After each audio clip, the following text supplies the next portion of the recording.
suis pas tout seul, rassurez-vous.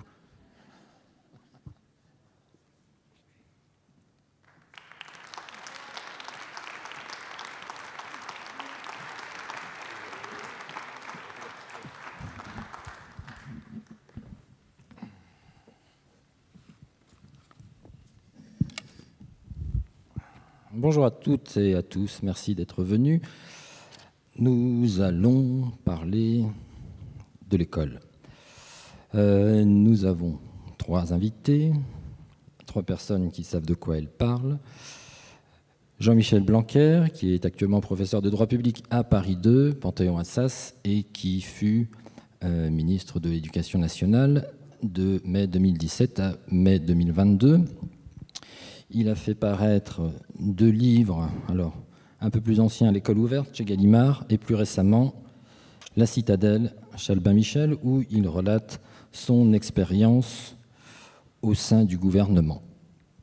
Grégoire Borst, second invité, professeur de psychologie du développement et de neurosciences cognitives au CNRS, qui a publié un certain nombre de livres, notamment coécrit le Que sais-je sur les méthodes en psychologie, et puis également les neurosciences cognitives dans la classe, et plus récemment à 4 mains, pédagogie et neurosciences, avec Philippe Mérieux aux éditions Chroniques sociales. Et enfin, Marie Durubella, qui est sociologue et professeure émérite à Sciences Po, chercheuse associée à l'Institut de recherche sur l'éducation et qui a travaillé sur les inégalités sociales à l'école, les inégalités de genre et la méritocratie.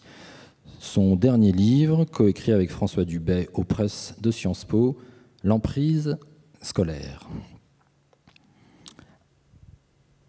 Alors l'école, oui, donc, je refais une révision des grands classiques, des poncifs, mais aussi des mythes. Et les mythes sont mobilisateurs. L'école, pilier de la Troisième République. L'école, pilier de notre République, pilier de la démocratie. L'école, une chance pour tous. L'école qui forme les citoyens d'un État. Et puis, 80% d'une classe d'âge au bac, en moyenne. Si on regarde un peu plus précisément, c'est différent. Une école, donc, qui est au centre de nos existences, mais en même temps une école dont on parle beaucoup, un peu à tort et à travers, avec des sujets graves, les atteintes à la laïcité, un malaise du corps enseignant, une difficulté grandissante à pourvoir les postes proposés au concours, et puis aussi l'école qui se trouve prise dans des débats idéologiques, certains pensant que c'était mieux avant. Entre parenthèses, on ne retourne jamais dans le passé. Fin de la parenthèse. Et puis une école à qui on demande énormément, peut-être, sans doute, beaucoup trop, et une école qu'il faut quand même penser et aider. Alors, votre constat est le même. Pour vous, Marie Durubella, c'est une institution première. Pour vous, Jean-Michel Blanquer, l'éducation est le cœur de la société, de l'économie et de la culture.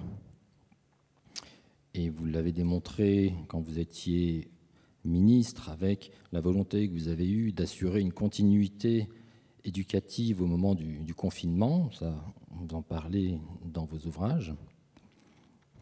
Alors, pour commencer, la première question, puisque le thème de Politeia cette année, c'est le progrès, et puisque la question posée maintenant est l'école est-elle encore un progrès?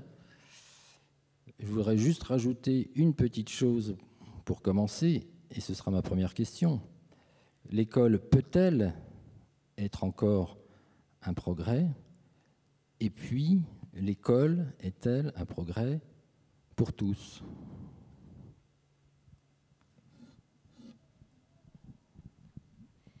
écoutez, là, vous avez posé plusieurs questions. En fait, une chose est sûre, c'est que quand on dit l'école peut-elle encore être un progrès, moi, j'aurais tendance à dire plus d'école ne peut plus être un progrès. Et la réponse, elle n'est pas quantitative, mais qualitative. L'école, elle a de nombreux aspects positifs, mais il y a aussi des effets pervers dans son développement même. Et pendant longtemps, on a pensé en France que finalement, toujours plus d'écoles, on a tellement confiance en l'école, toujours plus d'écoles, c'était forcément un progrès. Et je pense que la question qu'il faut se poser maintenant, c'est si on veut que l'école puisse être encore un progrès, et elle peut être un progrès, il faut peut-être réfléchir de manière plus qualitative sur quelle tâche, quel contenu on lui donne, et puis pour qui. Il y a sans doute des jeunes pour qui il faut beaucoup plus d'écoles, mais il y en a aussi pour lesquels il faut autre chose. Donc il faut réfléchir vraiment en termes qualitatifs, alors que longtemps on a eu des objectifs chiffrés du genre 80% d'une classe d'âge au bac, maintenant c'est 50 voire 60% au niveau de l'enseignement supérieur. On voit que ça ne marche pas.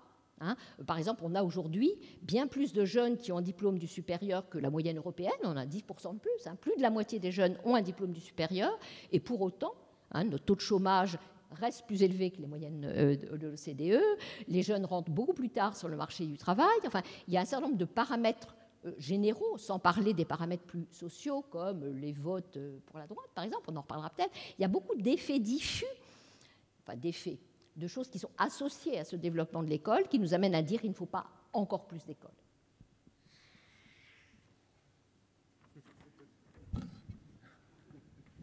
Je vais peut-être diverger, puisque pour que ce soit un débat et que nous puissions, même si évidemment je comprends l'argument et qu'il y a évidemment à entrer dans une nouvelle phase de l'école plus qualitative, maintenant tout dépend de ce qu'on met derrière l'idée du plus d'école, c'est-à-dire de la dimension quantitative de l'école.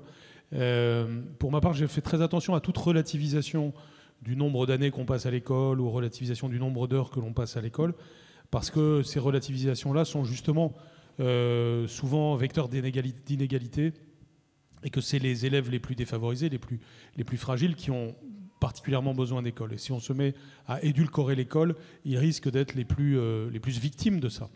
Le confinement en a été malheureusement la démonstration.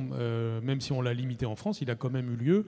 Et justement, si je désirais tant en sortir et ne plus le recommencer, c'était parce que c'était évident que si vous étiez enfant d'une famille favorisée, au fond, le confinement pouvait même avoir des aspects positifs à la limite, parce que vous voyez vos parents, vous passez du temps pas désagréable. Inversement, si vous êtes dans un tout petit appartement avec beaucoup de difficultés, y compris pour manger, c'est évidemment très négatif pour vous de vivre l'absence d'école. Donc l'école, c'est important, et d'ailleurs je répétais sans arrêt quelque chose de basique, de très simple, et qui pourtant me paraissait indispensable, c'était l'école, c'est bon pour les enfants. Et j'ai été recteur de Guyane, et dans ce territoire, les enjeux aussi, c'était des enjeux de base. C'était de faire en sorte que tous les enfants aillent à l'école. Et on est tellement habitué au fait que ça nous paraît naturel au XXe siècle que tous les enfants aillent à l'école, depuis les lois Ferry de 1881, qu'on en oublie que c'est une lutte. Donc je suis très vigilant par rapport à toute relativisation. Et c'est aussi pour ça qu'on a voulu l'instruction obligatoire à 3 ans. C'est une loi de 2019. C'est la première fois qu'on changeait la période de l'instruction obligatoire, même si 97% des enfants allaient déjà à l'école maternelle. Mais ce 3% qui manquait me paraissait très important. Et surtout, le signal envoyé, c'est que c'est très bon pour les enfants d'aller à l'école dès l'âge de 3 ans. Beaucoup d'enfants qui vont à l'école à 6 ans vont ensuite avoir des difficultés irrattrapables. Et là encore, bien sûr, cet axiome n'est pas vrai si on est enfant d'une classe favorisée. En revanche, c'est très vrai si on est d'une classe très défavorisée. Ça nous renvoie à un sujet dont on va sûrement beaucoup parler, qui est celui des premières années de la vie et de leur caractère décisif pour lutter contre les inégalités. Mais si j'ai bien un premier message, c'est l'importance de l'école, le fait qu'elle subit souvent des formes de mise en cause et de crises qui sont des crises de l'époque. D'une certaine façon, si on a une image si bonne de l'école de la Troisième République, c'est aussi parce qu'elle était très cohérente avec le type de société dans laquelle on était, une société, disons, de la modernité. Aujourd'hui, on est plus dans la post-modernité, dans une sorte de fragmentation de la société qui fait que l'école n'est plus très, entre guillemets, à la mode. Et il est très important de ne pas oublier qu'en fait, c'est quand même ça qui fait la colonne vertébrale de notre République, comme vous l'avez rappelé, et que donc on ne doit pas la relativiser, et qu'on doit même prendre des mesures pour aller vers plus d'écoles, pour diverger un peu avec ce qu'a dit Marie Durubella. Maintenant, là où je serais complètement d'accord, c'est que c'est beaucoup de choses qui environnent l'école qui sont parfois aussi importantes, voire plus importantes pour les enfants. Par exemple, ce qui se passe en matière de vacances, ce qui se passe pour l'aide aux devoirs, ce qui se passe dans les activités du mercredi, ce qui se passe dans le bien-être de l'enfant dans sa vie extrascolaire. Et donc, on doit avoir une vision complète du temps de l'enfant. Et c'est aussi pour cela que je plaiderais. Et c'est aussi pour ça que j'étais ministre de la Jeunesse et des Sports en même temps que de l'Éducation nationale. C'était aussi pour prendre des mesures qui permettaient de jouer sur les facteurs extrascolaires de la réussite scolaire. Juste peut-être dire que la question, elle n'est pas forcément de plus ou moins d'école, elle est quelle finalité pour l'école. Ça, je pense que ça, c'est une vraie question. Et là où je suis d'accord avec vous, la place de l'école, elle peut paraître aujourd'hui être mise en cause, mais parce que je pense que ce qui est fondamentalement différent entre l'école d'aujourd'hui et l'école de la Troisième République, c'est qu'il y a eu un fossé grandissant entre la société et l'école. C'est-à-dire qu'aujourd'hui, l'enjeu d'un système éducatif, c'est pas simplement d'apprendre à lire, à écrire, à compter. Ça peut pas être ça la finalité de l'école. Et je pense que c'est là où est la difficulté. C'est-à-dire que ça pouvait être la finalité de l'école du temps de la Troisième République, ça ne peut pas l'être dans une société qui est la nôtre. Et là où je vous rejoins, c'est que ça demande de penser des systèmes éducatifs dans lesquels on intègre beaucoup plus les temps d'apprentissage de l'enfant, en comprenant qu'un certain nombre d'apprentissages qui se déroulent hors la classe, l'éducation populaire l'avait bien comprise, mais d'autres types de structures aujourd'hui, les activités périscolaires, extrascolaires, on voit que c'est des facteurs d'inégalité très forts chez les enfants. Donc l'enjeu, c'est comment on repense l'intégration des différents temps d'apprentissage de l'enfant. Il est quand même forcé de constater que dans notre école, quand vous allez dans un certain nombre de rectorats, je peux parler de celui de Paris, puisque c'est là où je fais mes recherches, je veux dire, dans les écoles, l'équipe du périscolaire ne parle pas avec l'équipe du scolaire. On ne peut pas penser une école qui va permettre de développer des compétences dont on a besoin dans nos sociétés en pensant que l'ensemble de l'équipe éducative ne fonctionne pas d'une certaine manière de façon articulée. Donc je pense qu'au-delà de la question du temps de l'école, du temps qu'on y passe, il y a la question de savoir qu'est-ce qu'on y fait et dans l'ensemble des activités qui vont au-delà des activités, des savoirs qui sont uniquement des savoirs fondamentaux. Parce que je pense que de mon point de vue, c'est ça la véritable question qui se pose aujourd'hui. C'est-à-dire comment on articule ces différents temps de l'apprentissage, parce qu'on voit bien que c'est là où se construisent les inégalités.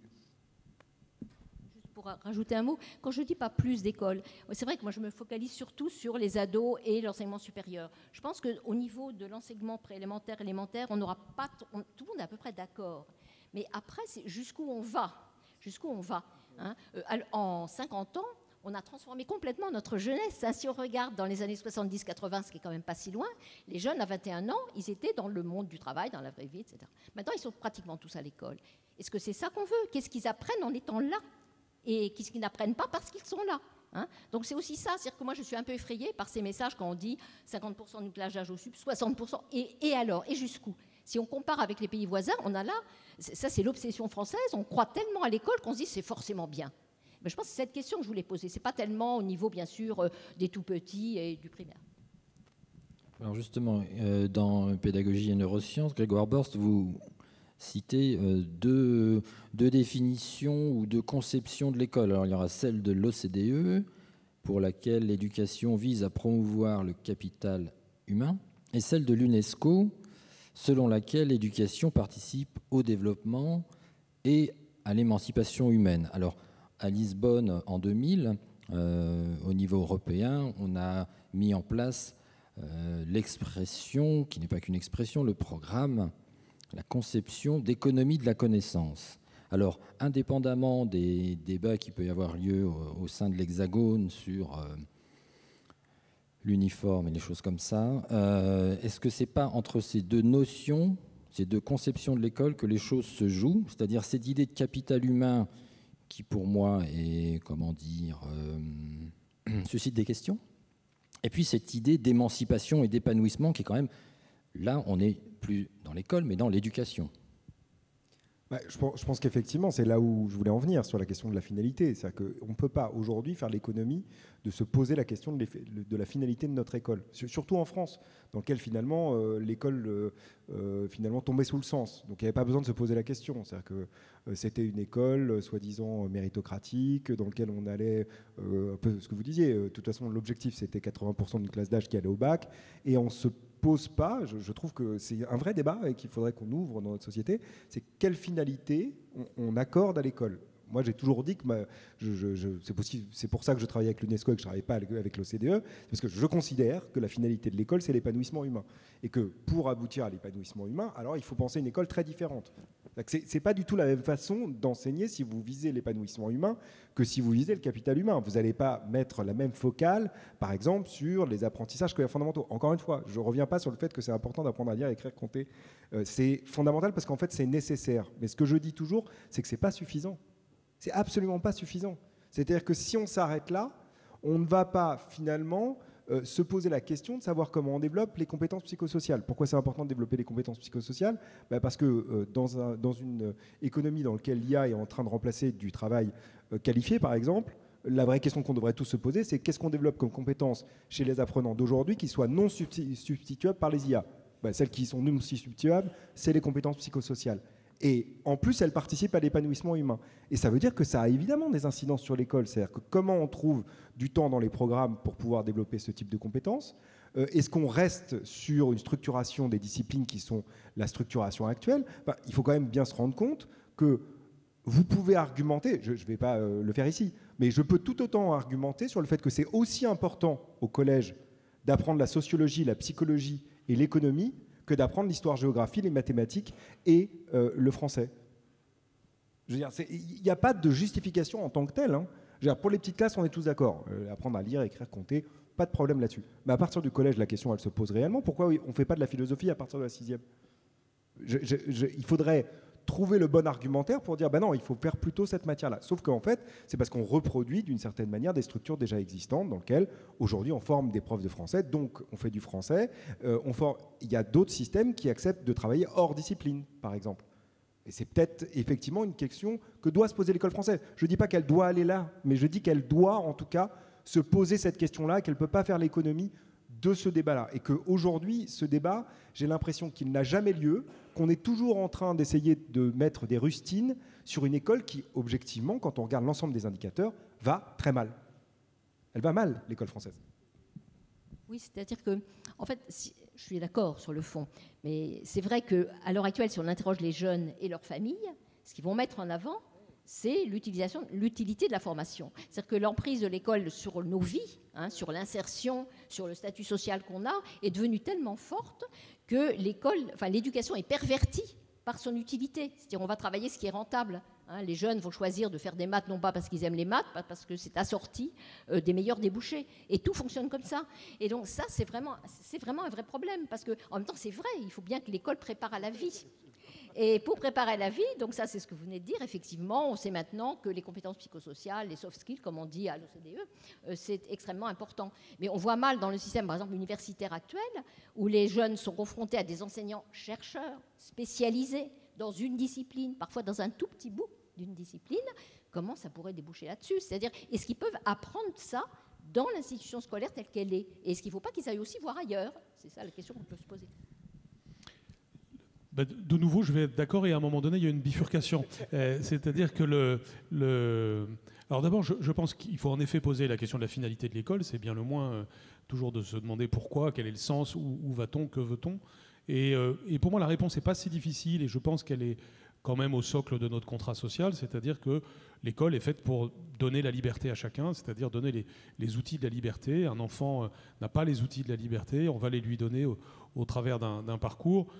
Et la définition de l'éducation par Emmanuel Kant correspond à peu près à ça, c'est-à-dire l'idée un peu du paradoxe de l'éducation, c'est que pour être libre, il faut d'abord passer par des chemins de contraintes, parce que, par exemple, apprendre à lire suppose des contraintes, et ces contraintes vont donner une liberté, parce que finalement, quand on sait lire, c'est presque une sorte de deuxième naissance, on s'ouvre à l'univers, et ça a quelque chose d'essentiel. Donc ce petit paradoxe de l'éducation qui est l'accès à la liberté par la contrainte, me paraît assez bien définir l'école et dire que l'école nous sert à maîtriser notre destin individuel, parce que plus on a de connaissances, plus on maîtrise son destin, et notre destin collectif, parce que plus l'école est de bonne qualité, plus mieux un pays va, me paraît certainement discutable, mais en tout cas, grosso modo, quelque chose qui peut être le socle de notre contrat social. Et puis après, une fois qu'on a dit ça, on entend dans ce que vous venez de dire tous les deux, non pas deux, mais trois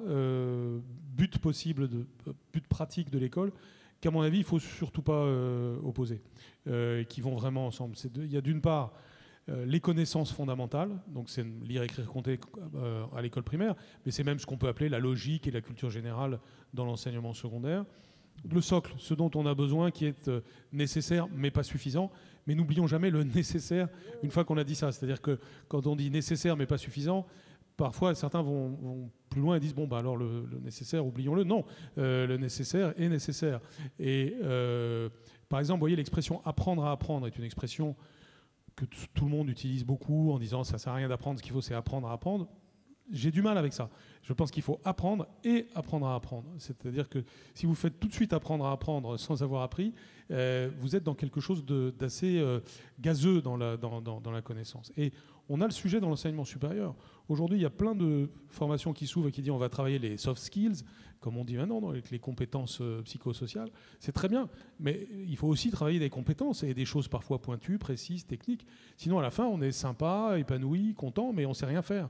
Donc il y a évidemment une complémentarité des choses. Quelqu'un qui est complètement obtus sur quelque chose de purement technique va avoir des difficultés, mais quelqu'un qui est juste sympa et qui n'a pas de compétences techniques va aussi avoir des problèmes. Et donc, je crois qu'on doit faire attention de ne pas opposer ces choses. C'est-à-dire qu'on a besoin, des savoirs fondamentaux, c'est un objectif de l'école. On a deux, besoin des compétences psychosociales et d'un épanouissement de l'enfant et qui sera au service même du premier objectif.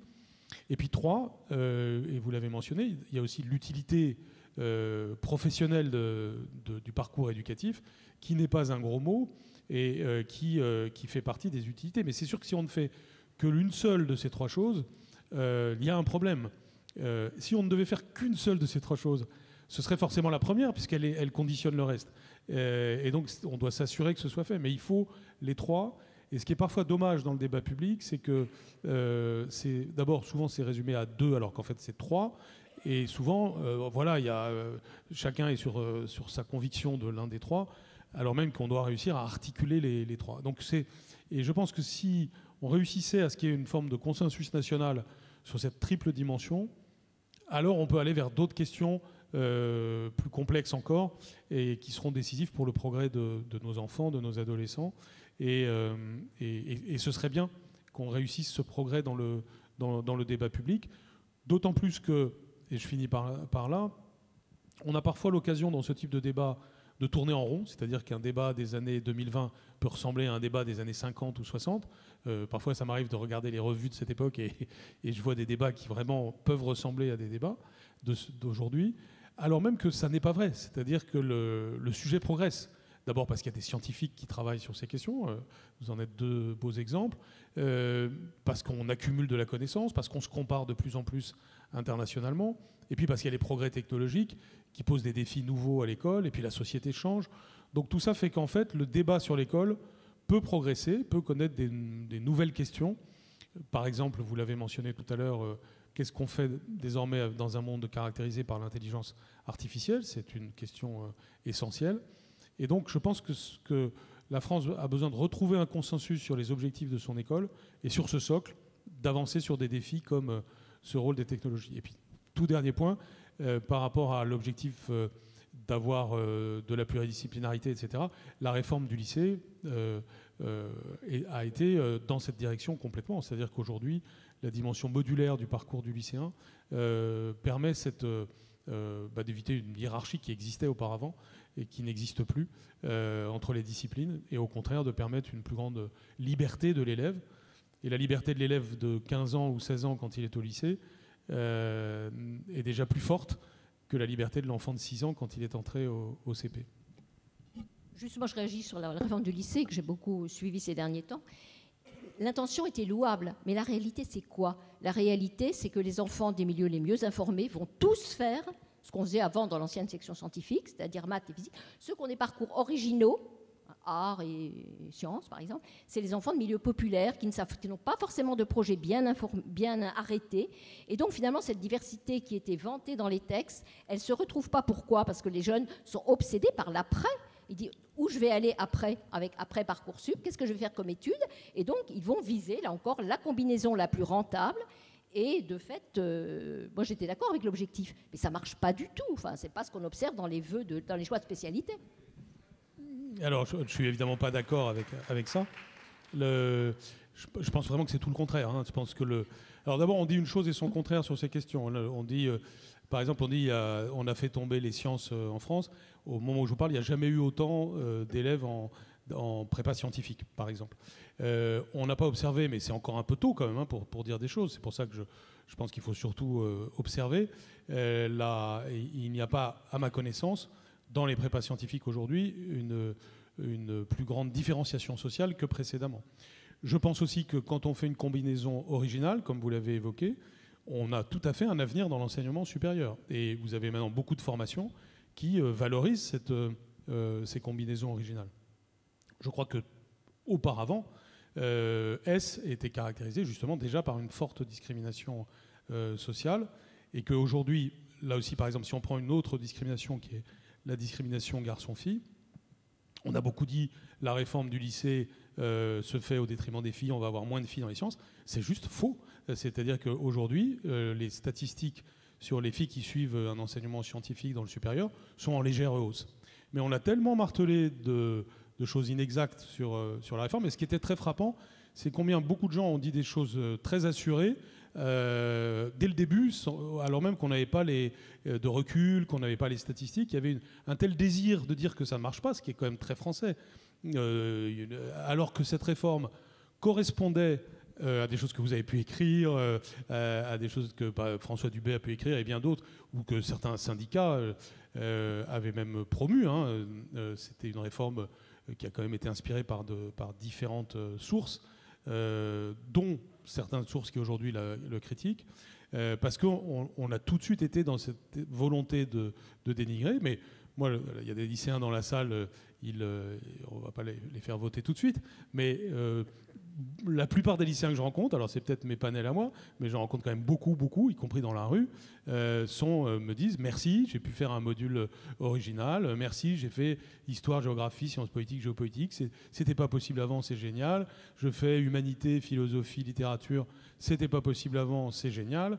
C'est ça que j'entends, et je vois pas de discrimination sociale au travers de ça, mais je dirais avec humilité que, en réalité, j'attends de voir. C'est-à-dire que, à mes yeux, on n'a pas le recul pour dire des choses trop définitives dans un sens ou dans un autre. En tout cas, l'intention, et je vous remercie de l'avoir reconnue, elle était justement de déhiérarchiser les filières, de créer plus de plaisir pour les lycéens, c'est parce que plus de liberté, et qu'en créant plus de plaisir, on pouvait aussi avoir plus d'exigences, et c'est pourquoi les programmes ont été révisés dans un sens plus exigeant.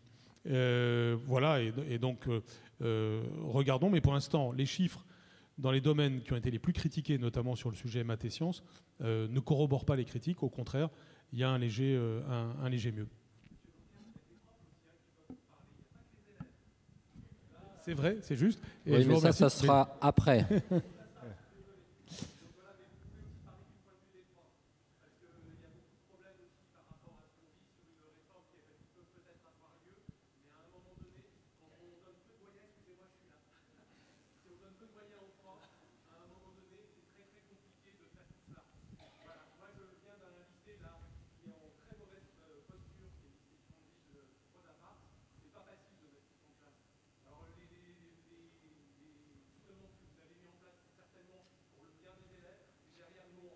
Vous êtes dans quelle discipline, monsieur? Je suis en BPH, en biologie, physiopathologie, qui prépare les futures infirmières. Je pense que c'est très important, vu la crise Covid que vous avez connue, qu'on a connue.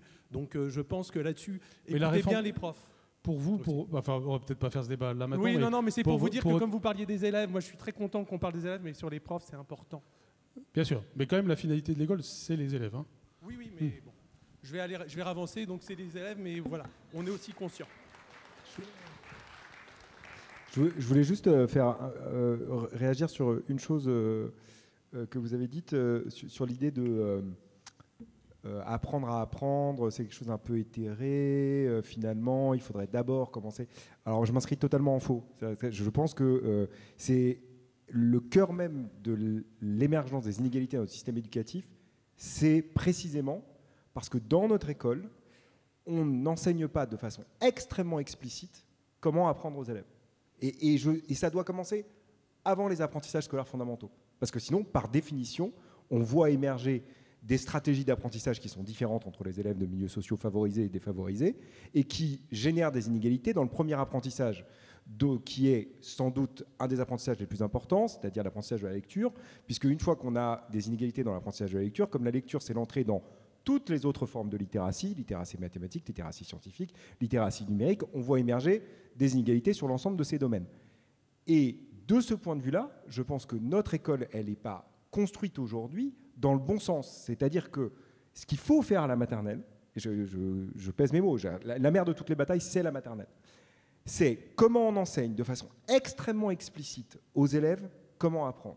Justement en évitant que ce soit le milieu social d'origine qui définisse les stratégies efficaces d'apprentissage que les élèves développent. Donc ça veut dire, en gros, alors on dit apprendre à apprendre. En fait, ce dont on parle derrière, c'est ce qu'on appelle la métacognition. C'est-à-dire la capacité de l'élève à comprendre et à identifier les stratégies efficaces d'apprentissage. Et ça, c'est enseignable. C'est enseignable dès la maternelle. Là où je vous rejoins, c'est qu'on n'a pas besoin de l'enseigner hors sol. On peut l'enseigner dans le cadre de l'apprentissage du langage oral, qui est un des prédicteurs de l'apprentissage du langage écrit, ou dans le cadre du développement des compétences numériques. Mais il faut qu'il y ait cet apprentissage, et il faut qu'il soit préalable aux apprentissages scolaires fondamentaux. Parce que sinon, on crée une école qui, par définition, va faire émerger les inégalités. Et donc, c'est vrai que je suis toujours extrêmement mal à l'aise. C'est vrai que notre école, elle est pleine d'implicites. On sait que c'est ces implicites qui génèrent les inégalités.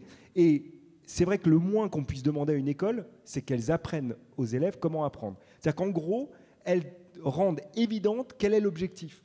Et je crois que c'est effectivement un des grands enjeux, si on veut une école qui soit source de progrès aujourd'hui, c'est qu'on commence en fait par construire une école dans le bon sens. C'est-à-dire qu'en gros, on enseigne aux élèves comment apprendre et après on les fait rentrer dans des apprentissages culturels qui, il faut le dire, pour la lecture, c'est horriblement complexe. C'est-à-dire ce qu'on demande à un cerveau humain, l'apprentissage de la lecture, c'est 3 ans pour devenir un décodeur expert, 3 ans d'apprentissage, dont une très grande partie qui se passe en dehors de l'école, parce que l'apprentissage de la lecture nécessite l'auto-apprentissage, c'est-à-dire qu'il faut lire pour apprendre à lire, c'est terrible à dire, sans accéder nécessairement au sens. Et ensuite, il faut encore 3 ans pour devenir un lecteur expert, c'est-à-dire de comprendre ce qu'on lit.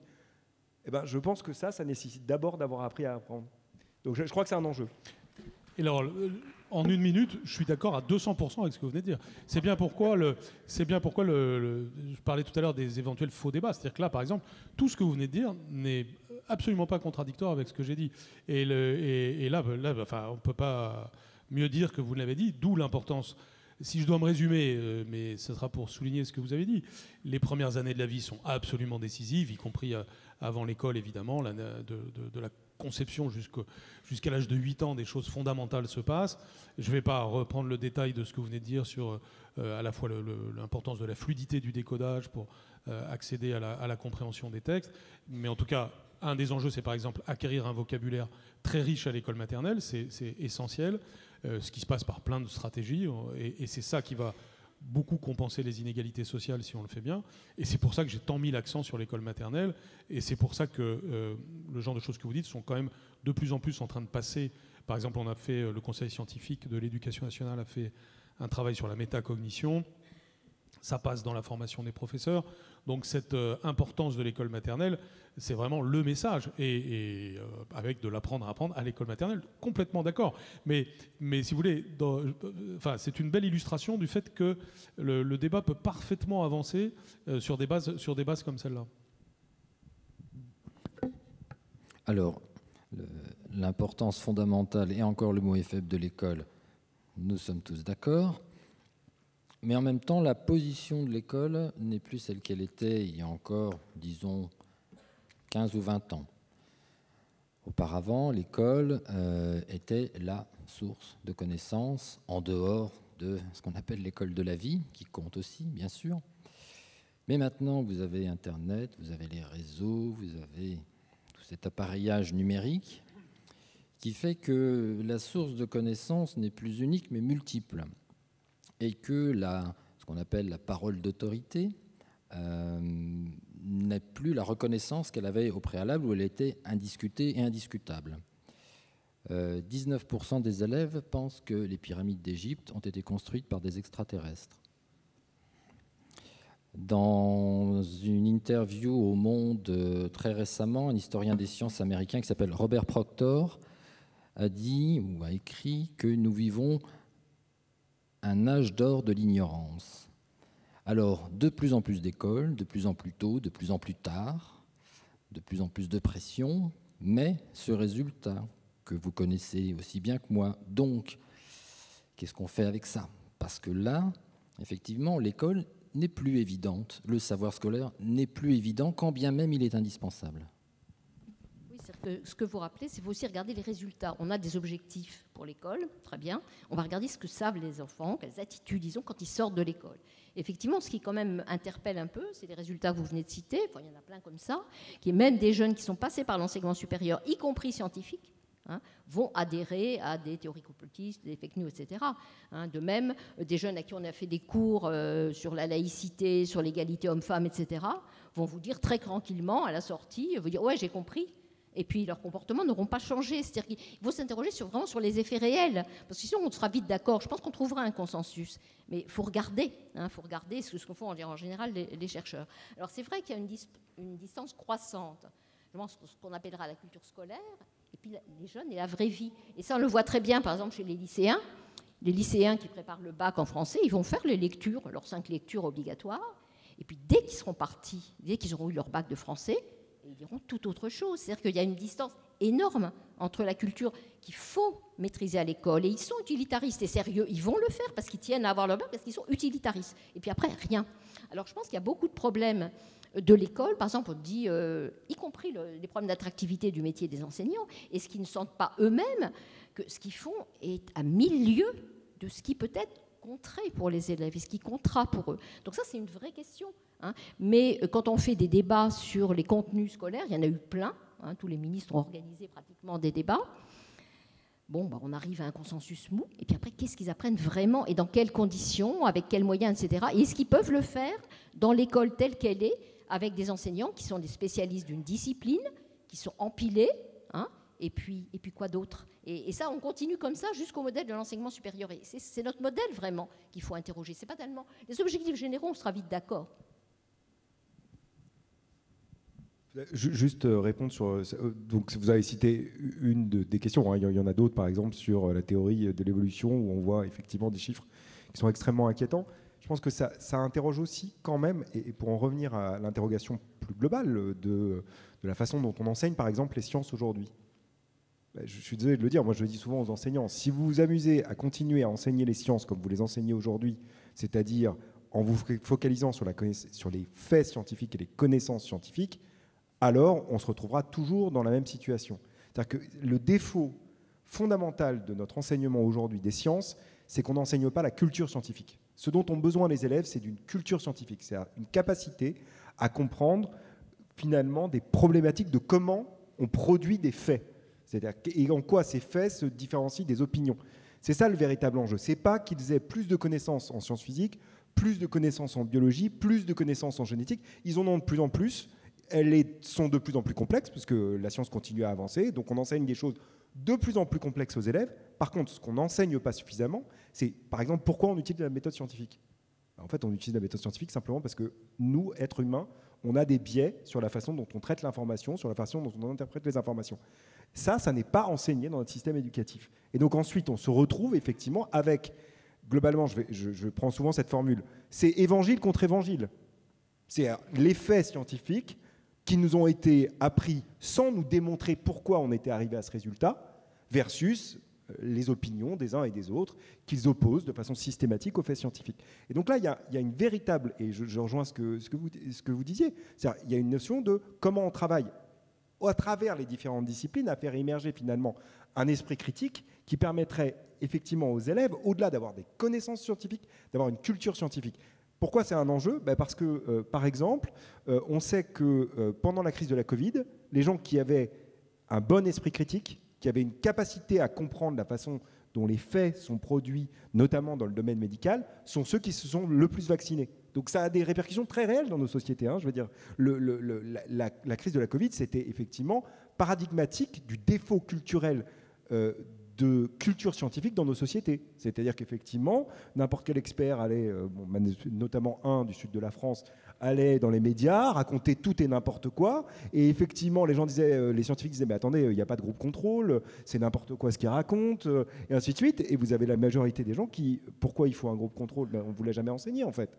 Et donc ça, il y a un enjeu. Je crois qu'il y a un véritable enjeu sur cette dimension-là, de finalement se dire que développer l'esprit critique, ça passe, je dirais, par une vraie modification profonde de la façon dont on enseigne les sciences dans notre pays. Alors, quand on faisait allusion tout à l'heure à l'école de la Troisième République, effectivement, c'était une école qui correspondait à un système, à une époque, à un certain nombre de valeurs et de croyances. Mais alors, quand on constate aujourd'hui ce rapport instrumental à l'école qu'ont les élèves, ce rapport pragmatique, c'est-à-dire oui, je dois acquérir telle ou telle compétence, c'est fait, je passe à la suivante. Oui, je dois lire Colomba de Mérimée, et ensuite c'est terminé, j'oublie, je passe à autre chose, ça c'est l'école, je retourne lire autre chose ou je ne lis pas. Mais finalement, ça correspond très bien à notre société, puisqu'on est finalement dans un système de concurrence généralisée. Donc les élèves jouent le jeu, les parents jouent le jeu. Cette forme de darwinisme scolaire, il n'y a pas de quoi s'en étonner.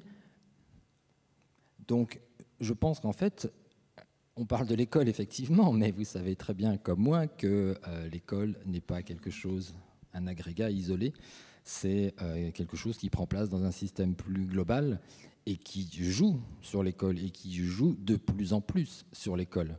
Donc comment faire quand on tire le fil pour ne pas avoir toute la pelote qui vient et se dire « Ah oui, mais alors, il faut changer le monde en fait ». Oui, je me rappelle, il y a très longtemps, il y a peut-être 30 ans, l'historien Antoine Pro, que un certain nombre d'entre vous connaissent, avait fait cette phrase dans un colloque. Sur le coup, j'avais eu du mal à comprendre. Il avait dit « Si un jour, les diplômes ne servaient plus à rien, ça changerait le climat des classes ». Et ça, je pense que c'est vrai. C'est-à-dire que si vraiment les diplômes ne servaient à rien, si par exemple, c'est n'importe quoi, c'était une utopie, si on distribuait les places sociales comme ça, par tirage au sort, etc., les élèves peut-être pourraient cultiver cette diversité et ce plaisir à faire soit un peu d'art et en même temps un peu de physique, etc., parce que ça n'aurait pas d'incidence sur toute leur vie. Donc je pense qu'une des pistes, mais on y vient forcément, parce que vu l'inflation des titres scolaires, il y a relativement, enfin en général on en reviendra peut-être, une certaine dévaluation des diplômes, et un jour il y aura tellement de diplômes qui ne seront plus classants. Et peut-être il y aura autre chose qui reprendra le devant de la scène, peut-être des compétences qu'on aura acquises ailleurs, ou d'autres choses, ou la personnalité des personnes. Mais là, tant que le diplôme est nécessaire, pas suffisant, mais nécessaire pour se placer dans telle ou telle position sociale qui est plus ou moins attractive, on ne peut pas en sortir. Donc la piste, elle est plutôt de desserrer l'emprise du diplôme, de donner du poids à d'autres qualités, parce que le drame de cette emprise scolaire, c'est qu'il y a des gens qui ont plein de qualités, mais qui ne sont pas reconnus par l'école. Et ils sont jugés, par exemple, des jeunes en échec sont jugés comme sans qualité. Il y a des études auprès de jeunes de lycées professionnels qui arrivent démolis dans les lycées professionnels parce qu'on leur a dit qu'ils étaient nuls et se disent « je n'ai aucune qualité ». Mais bon sang, c'est des êtres humains, ils ont plein de qualités. Mais ceci va être sanctionné, pas de diplôme, et donc ils vont payer le prix au niveau de leur insertion et parfois de toute leur vie professionnelle. Donc il y a un monopole du diplôme et de la culture scolaire qu'ils sanctionnent qui débouche sur un véritable gaspillage de talent. Donc ce n'est pas tenable. Là, on a plus de 50% des jeunes qui ont un diplôme du supérieur. Bon, il y en a la moitié qui auront un emploi sans aucun rapport avec leur spécialité, ça il faut quand même le dire. Mais quand même, jusqu'où va-t-on aller ? Tous ces jeunes qui sont en échec, parce qu'on parlait des acquisitions, des apprentissages, mais il faut voir aussi comment c'est géré. Et à l'heure actuelle, dans l'école française, l'élève qui échoue, c'est simplement, il n'a pas appris, ok, mais il est humilié, parce qu'il entend le message comme quoi il est nul, voire il n'est pas intelligent, et il sort complètement démoli. hein, et ceci va déboucher. Alors après, dans la vie, hein, dans la vraie vie, on aura des gens qui seront humiliés, qui vont développer un ressentiment par rapport à ces gens très instruits, hein, qui diront, bah, je sais, on l'a bien vu pendant la crise du Covid, il y avait les gens qui savaient ce qu'il fallait faire et qui expliquaient. C'est une question de pédagogie, on va leur expliquer, ils ne comprennent pas, etc. Mince, c'était un peu humiliant pour beaucoup de gens. Et donc on a ce mode de fonctionnement aussi du fait d'une emprise écrasante des diplômes et de la culture scolaire sur la vie des gens. Je vais apporter ma nuance de nouveau. Je pense qu'il y a des choses un peu paradoxales dans ce que vous dites là, parce que au fond, ce que vous avez commencé à dire tout à l'heure, c'est on est dans une société, vous avez dit darwinienne, mais aussi consumériste, individualiste, fragmentée, et au fond, l'école absorbe ça, et vous vous en désoliez en disant c'est embêtant quand même d'avoir ce darwinisme scolaire qui fait écho au darwinisme social. Et ce qu'on voit aussi, c'est qu'on est tous quand même un peu désolés de voir l'immédiateté, le zapping, la faiblesse de concentration qui existe dans toute notre société, y compris chez les adultes. Et il y a quand même l'espoir, je crois, chez beaucoup d'entre nous, et j'en fais partie, du fait que l'école apporte justement des règles du jeu différentes en son sein que ce qui se passe dans le reste de la société. Et on n'est pas obligé de voir l'école comme étant le miroir inévitable de la société ou l'éponge de la société. On peut aussi voir l'école comme un modèle de société, comme un endroit particulier, avec ses règles particulières, qui a un impact positif sur le reste de la société, notamment parce qu'elle prépare les jeunes adultes. Et donc, des choses assez classiques comme apprendre des choses, se concentrer, avoir le sens du long terme, avoir le programme d'apprendre quelque chose dans la durée, plutôt que de zapper d'une chose à l'autre, et ben ce sont des règles qu'on pourrait qualifier à l'ancienne, des valeurs à l'ancienne, mais qui sont justement ce dont notre société a terriblement besoin et qui finalement, à certains égards, n'existent plus que dans l'école. Et aujourd'hui, je me méfie de tout ce qui, au nom de critiques que j'entends et avec lesquelles je peux être d'accord, c'est-à-dire se dire attention, par exemple ce que vous venez de dire, et sur une espèce de hiérarchisation très tôt dans la vie qui est très néfaste, ça je suis d'accord. Mais si au nom de ça, on finit par édulcorer le contenu scolaire et à ce qu'il ne se passe pas grand-chose du point de vue des apprentissages, c'est évidemment pas ce que vous avez dit, mais c'est le risque que ceci advienne au nom du constat qui est fait, alors le remède est pire que le mal. Et l'école française, il faut attention à ne pas en jeter le bébé avec l'eau du bain.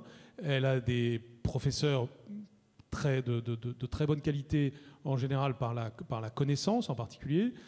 Elle fait sortir de son sein des élèves qui savent des choses. Quand vous regardez les lycées français à l'étranger par rapport à leur environnement, très souvent, les jeunes qui en sortent savent beaucoup plus de choses que les lycéens de même classe sociale de lycées comparables. Et j'ai un exemple en tête pour le Canada ou pour les États-Unis, où en gros, vous avez un modèle américain qui est beaucoup plus chic, cool et sympa que le modèle français, mais où à la fin, l'élève de 18 ans qui sort, c'est beaucoup moins de choses que l'élève français qui n'était pas non plus dans un Alcatraz ou dans un goulag en étant au lycée. Donc, soyons attentifs à être assez équilibrés sur ces questions, c'est-à-dire oui à une école où on est heureux, mais là aussi il ne faut pas non plus dresser des tableaux trop négatifs de la situation. Il y a des enquêtes qui montrent que 95% des élèves disent qu'ils sont heureux de leur vie à l'école telle qu'elle est. Donc la situation n'est pas non plus l'espèce de désastre qui est toujours raconté. Donc il y a la nécessité d'y être heureux, bien sûr, la nécessité du sens du collectif, ça c'est très important, d'y apprendre justement les fameuses compétences psychosociales essentielles, mais tout ceci est au service d'apprentissage concret. C'est vraiment ce que je tiens à défendre mordicus, parce que cette dimension-là, si on la perd, on perd le sens de l'école, et puis on aura une société qui s'effiloche. Il est très important que l'école, encore une fois, soit un endroit avec des règles du jeu particulières, et que l'enfant entre dans la vie adolescente puis adulte en ayant intégré des valeurs qui sont celles de l'école, qui sont notamment des valeurs de rapport au temps, et qui soient donc finalement totalement à l'opposé de ce darwinisme que vous décriviez pour la société, ou de cette immédiateté qui caractérise tellement notre société. Alors, moi, je suis d'accord avec les deux positions, mais en fait, je suis entièrement d'accord avec vous. L'école, c'est l'apprentissage du temps long. D'ailleurs, c'est comme ça que se définit l'école. C'est-à-dire que si on y réfléchit 2 secondes, on rentre à 3 ans à l'école maternelle. C'est une école qui est maintenant obligatoire. L'instruction est obligatoire à partir de 3 ans. Et en fait, on en sort 15 ans après, au minimum. Puisque après, si on va dans le supérieur, c'est... Et je suis désolé de le dire, on est captif. Hein. On n'a pas le droit de ne pas aller à l'école. Sauf qu'en fait, là, il y a un contrat caché. C'est-à-dire qu'en fait, le contrat caché, c'est vous acceptez de différer votre plaisir immédiat en tant qu'enfant, parce que moi, en tant qu'enfant, j'ai pas envie de passer ma journée dans la salle de classe. Je préférais aller dans la cour de récréation. Je préfère de telle manière à ce que, d'ici 15 ans, vous obteniez quelque chose de plus important. Le fait d'avoir différé votre plaisir immédiat vous a permis d'accéder à quelque chose. Et quand je dis qu'il faut expliciter, c'est ça qu'il faut expliciter à un enfant. Je suis entièrement d'accord avec vous. C'est-à-dire que l'école, c'est l'apprentissage de ce qu'on appelle la gratification différée. C'est-à-dire accepter de ne pas manger le marshmallow tout de suite pour en avoir 2 dans 15 minutes. C'est exactement ça, l'école. C'est l'apprentissage de la maîtrise de soi. Mais ça, encore une fois, ce n'est pas dit. C'est-à-dire que c'est pas transparent. De la même manière, c'est l'école de la concentration et du temps long. Très bien. Mais le nombre de fois où un élève va entendre dans sa scolarité, mais enfin, soit concentré, soit attentif, personne ne leur a expliqué ce que ça voulait dire. Personne. C'est totalement implicite. C'est-à-dire qu'on ne leur a pas appris à se concentrer. Et quand on parlait des enseignants, évidemment que c'est difficile pour un enseignant, mais dans sa formation initiale, personne ne lui a parlé d'attention, de concentration, de mémorisation, de commencer à penser une programmation pédagogique de telle manière à ce qu'on s'assure que l'élève puisse mémoriser des informations et le retenir, parce que comme on a une école qui fonctionne par cycle, pour retenir la notion 3 ans après, parce que c'est ce qui va se passer. Et donc là, on voit qu'effectivement, je vous rejoins, il y a une notion que l'école transmet des compétences qui sont absolument fondamentales de façon générale dans notre vie de tous les jours, parce qu'apprendre à se maîtriser, c'est un des meilleurs prédicteurs de votre santé physique et de votre santé mentale, parce que c'est ce qu'on fait pour rester en bonne santé. En gros, on accepte de manger un peu moins gras, parce que d'ici 10 ans, ça diminue nos risques de cholestérol et donc de maladies cardiovasculaires. Mais donc, bien sûr que l'école participe à ça, sauf qu'elle y participe sans jamais le dire aux principaux intéressés, c'est-à-dire les apprenants. Et donc ça, je crois que notre école, elle doit changer de ce point de vue-là. Ça, c'est la première dimension. La deuxième dimension du darwinisme social, moi, je vous rejoins. L'école, à un moment, de toute façon, il y a de la sélection qui s'opère dans nos sociétés. C'est comme ça, tout le monde ne peut pas être boulanger. J'aimerais bien que tout le monde ait envie d'être boulanger, mais en plus, tout le monde n'a pas envie d'être boulanger, ou tout le monde ne peut pas être professeur des universités. C'est comme ça, nos sociétés nécessitent qu'un certain nombre de personnes fassent des choix différenciés de ce point de vue-là. Donc, on a considéré que le meilleur système, c'était l'école. Moi, je n'ai pas de problème avec ça. Le problème, c'est que le contrat est un contrat qui est perdu d'avance pour un certain nombre d'élèves. Et ils en ont parfaitement conscience. C'est-à-dire que quand on les interroge, ils savent très bien, quand ils viennent d'un milieu social défavorisé, à moyenne égale, ils ont plus de chances de se retrouver dans la filière professionnelle ou dans la filière technique, alors même qu'ils n'ont pas forcément envie d'y aller. Parce qu'en fait, ce n'est pas un problème d'aller dans la filière professionnelle. C'est extrêmement intéressant. Sauf qu'il y a un biais social tel qu'en fait, l'école, elle ne joue pas son rôle. Et c'est ça qui est problématique dans notre école aujourd'hui. C'est cette dimension du darwinisme social qui n'est pas acceptable.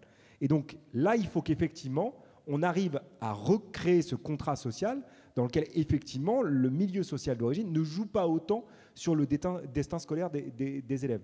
Et là, je veux dire, on a quand même une école qui, de ce point de vue-là, est beaucoup plus problématique que les autres écoles. Juste pour ajouter, ce qu'apprennent les élèves, alors tu parlais du marshmallow, mais ce qu'apprend un élève, c'est que si tu travailles bien, tu seras récompensé. Or, il y a des élèves qui ont plus de mal, effectivement, et qui savent bien pourquoi. Ils savent bien que chez eux, personne ne peut les aider. Enfin, ils perçoivent très bien, les élèves, que les conditions ne sont pas égales. Et très vite, dès l'apprentissage de la lecture, certains vont être jugés plus intelligents parce qu'ils apprennent bien, et les élèves verront que ce n'est pas juste. C'est-à-dire, les élèves apprennent aussi que, finalement, le monde n'est pas juste et qu'eux, parfois, ils ne pourront pas y arriver. Donc, ils intériorisent ça comme une incapacité individuelle. Et ça, il faudrait sans doute qu'il y ait plus à l'école de réflexion sur comment on gère ces inégalités entre les élèves, que les élèves ne soient pas persuadés que c'est une question qui les renvoie à eux-mêmes. Il y a des circonstances, selon les circonstances, certains auront plus de chances que d'autres. Or, on le sait bien, il y a des travaux en psychologie sociale ou autres qui montrent que selon la façon dont les maîtres vont gérer les difficultés des enfants, ils peuvent intégrer plus ou moins cette idée que c'est de leur faute. Parce que les inégalités sociales, tout le monde les connaît et les familles les connaissent très bien, mais il y a 20 ou 30 ans, un enfant d'ouvrier pouvait dire « oh ben nous, les ouvriers, on ne va pas à l'école ». C'était perçu comme une caractéristique de classe, d'une certaine... C'était collectif. Et on pouvait se bagarrer, on pouvait se syndiquer, on pouvait... Mais maintenant, c'est perçu comme individuel. J'y vais pas parce qu'on m'a donné ma chance et je n'ai pas réussi. Donc ça, c'est un aspect très important des inégalités sociales sur lequel on n'est peut-être pas assez l'accent et qui peut être géré par des enseignants. Il y a des travaux qui montrent que c'est possible. De nouveau, je vais exprimer des accords et des désaccords. D'abord, il y a un mot que Grégoire Borst a beaucoup utilisé et auquel, qui est aussi un mot que j'utilise beaucoup et qui me semble clé, c'est le mot explicite. C'est-à-dire qu'il faut expliciter les choses. Ça, c'est un enjeu pédagogique. Ça devient un enjeu social. Mais c'est un mot que j'ai mis un peu au centre des élans pédagogiques que l'on a pu impulser, notamment à l'école primaire. C'est-à-dire qu'un être humain, et notamment un enfant, c'est très important de lui dire au début d'un processus d'apprentissage, c'est-à-dire en début d'année scolaire ou en début de cours ou en début d'une période de vie, par exemple l'entrée au collège est un moment clé pour un enfant, et bien d'expliciter pourquoi on est là, ce qu'on va apprendre, par quel chemin on va passer. Et au fond, c'est quelque chose qu'on ne fait pas suffisamment. Moi, en tant que professeur, j'essaye de le faire, mais je ne le fais sûrement pas assez. C'est-à-dire dire à un élève le chemin qu'on va prendre ensemble. Et expliciter, sans arrêt, expliciter. Ce mot est un mot pédagogique clé. Il y a même une partie de la pédagogie qu'on appelle la pédagogie explicite. Et les programmes, les repères annuels, toutes ces choses doivent servir à ça. Donc ça, ce point-là me paraît essentiel. Un deuxième point, c'est que l'école reste quand même, qu'on le veuille ou non, un vecteur d'ascension sociale. Et si on l'édulcore, elle ne sera plus un vecteur d'ascension sociale. Autrement dit, il y a des enfants qui n'ont que l'école pour apprendre des choses qui vont être essentielles ensuite pour leur bonheur dans la vie et leur réussite. Et donc, il faut faire très attention qu'avec les meilleures intentions du monde, on ne vide de contenu l'école et qu'ensuite ces contenus ne soient accessibles qu'en famille et donc accentuent les inégalités. Ce point-là me paraît majeur aussi et c'est la deuxième conviction que je voudrais affirmer. Et puis troisièmement, par rapport à ce que vient de dire Marie Durubella, je suis très d'accord avec un point qui est que ce qui ne va pas en France depuis bien longtemps, c'est une forme, et ça rejoint votre expression de darwinisme, c'est le fait d'être en quelque sorte éliminé très tôt par des critères qui peuvent être même valables sous un certain angle, mais qui bien entendu ne sauraient déterminer tout le reste de la vie. Je ne pense pas que c'est parce qu'on a réussi magnifiquement des dissertations à 18 ans ou à 20 ans que ça nous donne le droit d'être chef toute la vie de je ne sais quoi, comme notre système de grandes écoles l'a un peu trop favorisé. Je crois donc que la conclusion qu'il faut tirer de ce constat n'est pas qu'il faudrait édulcorer ou qu'il faudrait ne pas avoir des mécanismes de sélection à certains moments, ou sélection n'étant pas un vilain mot, n'étant simplement une manière de dire dans quoi on est bon, dans quoi on est moins bon, et chacun est bon dans quelque chose et moins bon dans une autre. Mais par contre, de faire que rien ne soit jamais irréversible et irrattrapable, et donc avoir une conception de l'éducation qui soit tout au long de la vie.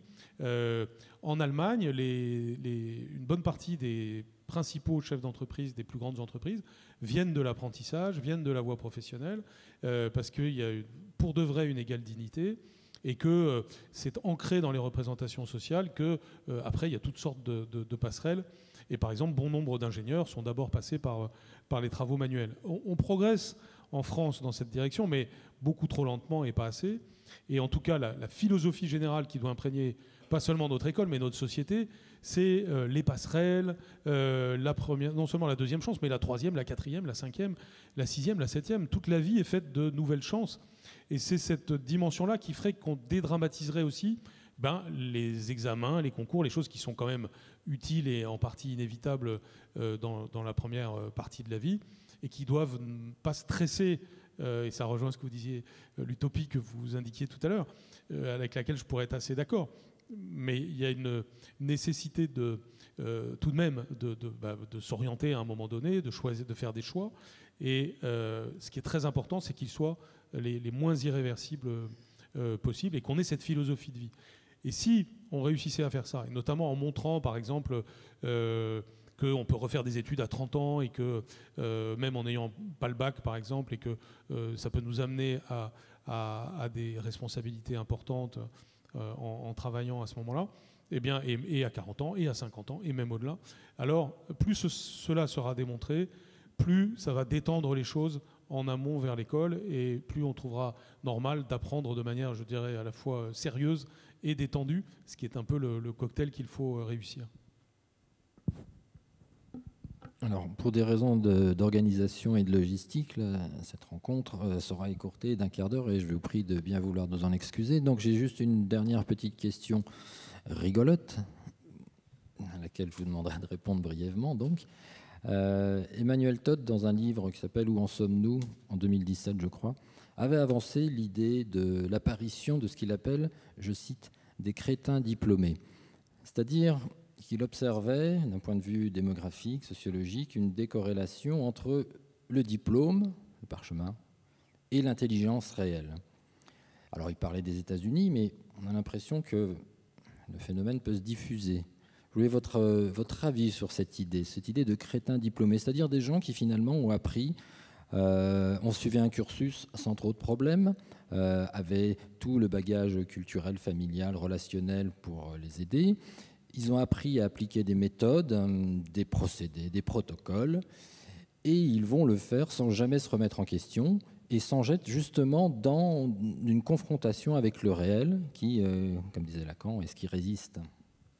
Il est certain, mais on a aussi des descriptions à l'heure actuelle de la part de sociologues du travail, de jeunes qui ont fait des grandes écoles, HEC, enfin des grandes écoles de commerce, et qui découvrent que leur métier, c'est de faire des PowerPoint dans une entreprise toute la journée, qui trouvent ce travail stupide et qui se réorientent, on en a beaucoup parlé, sur des métiers artisanaux, etc. C'est-à-dire qu'effectivement, dans le système tel qu'il est, les jeunes ont une formation intellectuels, et même les jeunes au lycée. Moi, je suis assez frappée quand je regarde les jeunes, ce qu'on leur propose comme option.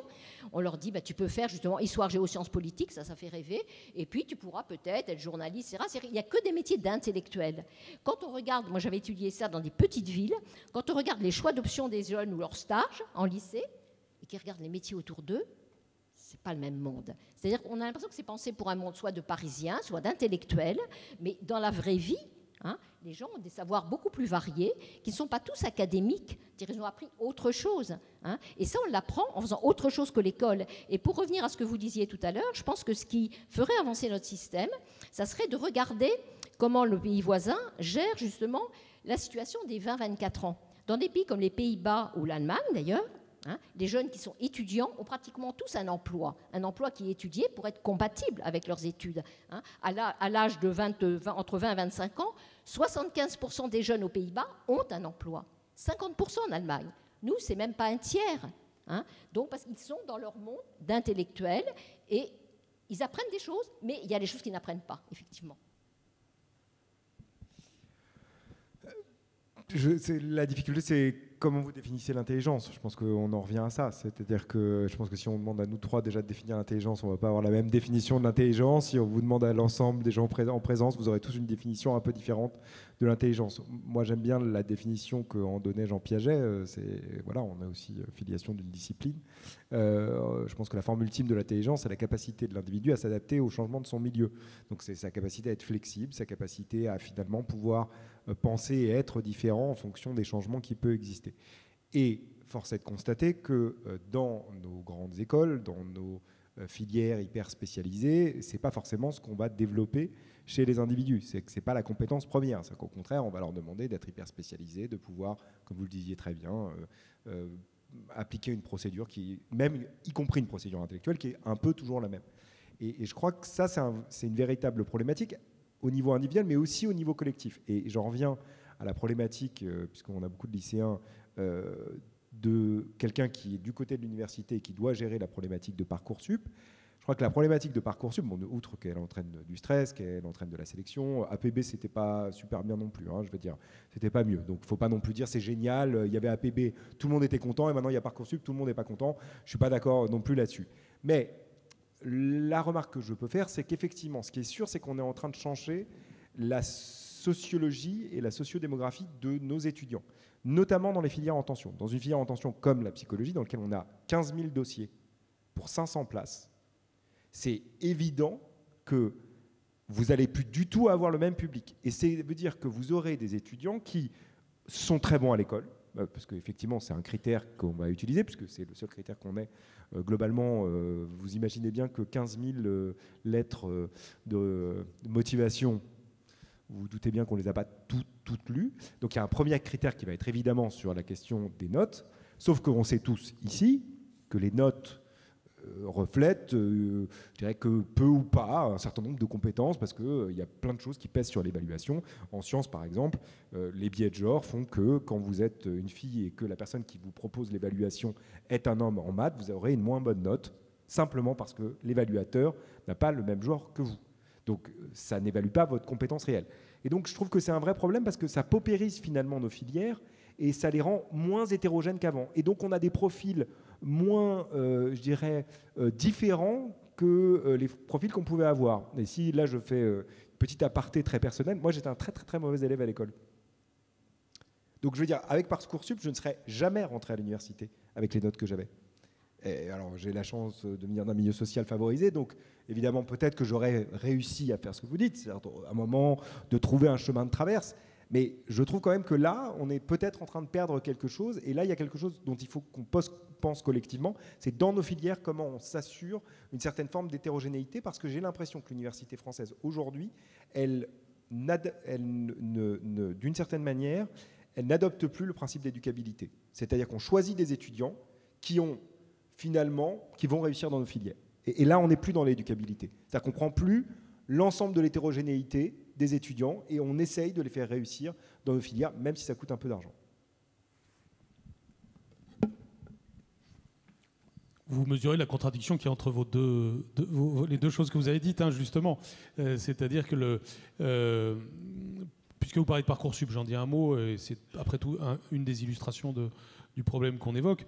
La France reste quand même un pays qui garantit à tous ceux qui ont eu le baccalauréat, n'importe quel baccalauréat, d'avoir quelque chose dans l'enseignement supérieur. Donc la question est plutôt, est-ce qu'on fait tout de manière indifférenciée et aveugle, ou est-ce qu'on essaye d'introduire un peu de rationalité, qui normalement va quand même aussi là aussi dans le sens de l'égalité si c'est bien fait. Et c'est vrai que Parcoursup n'est certainement pas l'idéal. Vous avez raison d'abord de dire qu'avant c'était moins bien encore. Et surtout, toute personne qui critique Parcoursup, je lui dis toujours, peut-être, mais allez-y, qu'est-ce que vous proposez d'autre que Parcoursup ? Et Parcoursup est un système qui change chaque année pour tenir compte des défauts de l'année précédente. Donc c'est fait pour être dans une sorte de progrès perpétuel, c'est le thème. Mais si quelqu'un a l'idée géniale de quelque chose de mieux que Parcoursup, qu'il vienne. Je ne dis pas ou qu'ils se taisent à jamais, mais qu'ils viennent et qu'ils disent comment on doit faire. Parce que là, ce qu'on a essayé de faire, tout simplement, c'est encore une fois d'objectiver le passage de tout le monde vers quelque chose, mais que ce quelque chose soit synonyme de réussite.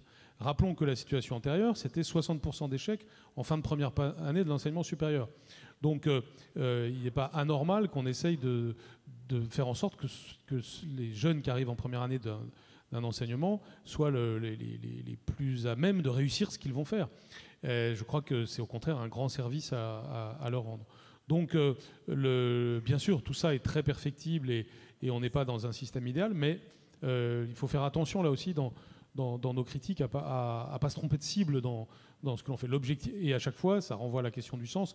Pourquoi l'institution existe ? Pourquoi telle réforme est faite ? Ce qui est terrible dans le débat public, et j'ai eu quand même à en pâtir en tant que ministre, c'est qu'on a toujours l'impression, et c'est pas très loin parfois du complotisme, qu'on fait quelque chose parce que, par exemple, il veut casser le service public. Évidemment que j'ai jamais voulu casser le service public. Ou parce que, je sais pas quoi, il est méchant. Il y a une espèce d'immaturité du débat public là-dessus. Sur le baccalauréat, par exemple, et la réforme du lycée, les objectifs, je les ai affichés très clairement, et c'est à l'aune de ces objectifs qu'on doit juger. Par exemple, si en effet il y avait moins de scientifiques en France dans le futur à cause de ça, j'admettrais de dire c'est un échec. Mais en aucun cas le but n'a été d'avoir moins de scientifiques en France. Et pour l'instant, le but est plutôt réussi que raté, et l'avenir le dira. Je crois que c'est avec un peu cette bonne foi et aussi cette rationalité qu'il faut juger des évolutions nécessaires de notre système scolaire. Et c'est pour ça que je participe bien volontiers à ce type de débat. On a besoin d'échanger, d'entrer dans un peu de subtilité, de nuance, pour faire progresser le système scolaire et ne pas tourner en rond sur certains débats. Et derrière tout ça, il y a, à mes yeux, un idéal de société. C'est-à-dire que ça renvoie à ce que vous disiez au début. Il faut effectivement donner un sens à l'école, et l'école n'est pas juste une machine à transférer des connaissances, c'est corrélé à un idéal de société. Et c'est parce que cet idéal de société n'est pas assez clair aujourd'hui dans notre pays, au-delà de l'école, que l'école en pâtit aussi. Finalement, comment faisons-nous société grâce à l'école ? Puisque un des buts, c'est la réussite de chacun, mais un autre but, c'est aussi la réussite de l'esprit collectif, qui n'est pas notre point fort aujourd'hui. Nous sommes très divisés, très individualistes, Et là, l'école doit évidemment avoir des objectifs d'unité plus forts.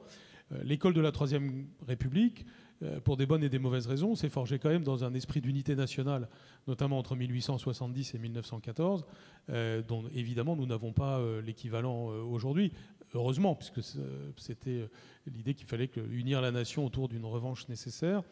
Mais néanmoins, nous devons créer les conditions de l'unité du pays et de la capacité aussi à travailler en équipe, à avoir le sens du collectif, à avoir le sens du dépassement de soi, enfin d'avoir des valeurs qui aillent au-delà de l'individualisme. Et pour moi, et je terminerai par là, et ça recoupe des choses que nous avons dites tous les trois, c'est très important que l'école soit un modèle de société aussi. C'est-à-dire qu'on ne se dise pas l'école doit ressembler à la société, mais on doit se dire quel idéal de société avons-nous, de ce fait quel idéal d'école avons-nous, et comment est-ce que cet idéal d'école peut renvoyer à un idéal de société.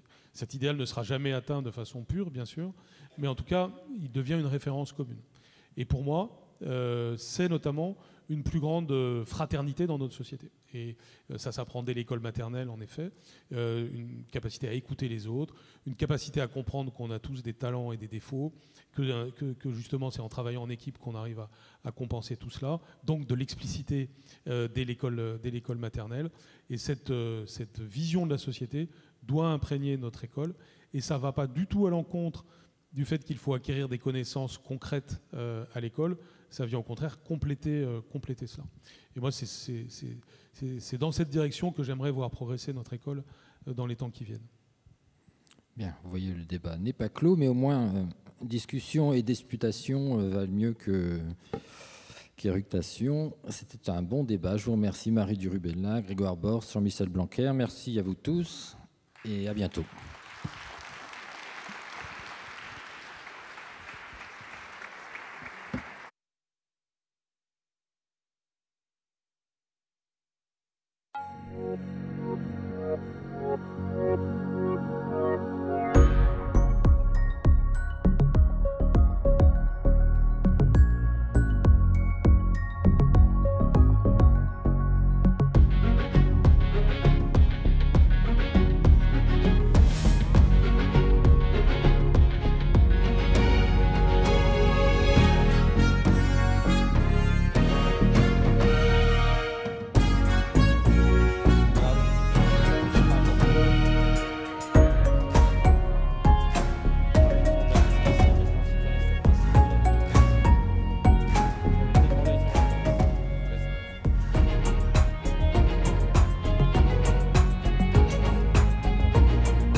J'ai oublié de préciser, si vous voulez discuter avec les auteurs, ça se passe dans le hall du théâtre avec une dédicace. Merci.